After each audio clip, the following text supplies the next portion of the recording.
Почему ребенок скрипит зубами и как от этого избавиться? Скрежет зубами у детей также известен как бруксизм. Это привычка жевательной системы, которая проявляется в неосознанном движении нижней и верхней челюсти, что приводит к трению зубов друг об друга. И это поведение может происходить как ночью во сне, нептуральный бруксизм, так и днем, дневной бруксизм. Причины скрежета зубами у детей могут быть разными. Первое. Стресс и эмоциональное напряжение. Второе. Неправильный прикус и неправильное положение зубов. Третье. Пломбы и коронки.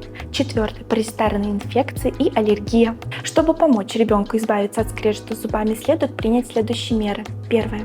Обратиться к стоматологу для проведения осмотра и диагностики причины скрежета зубами.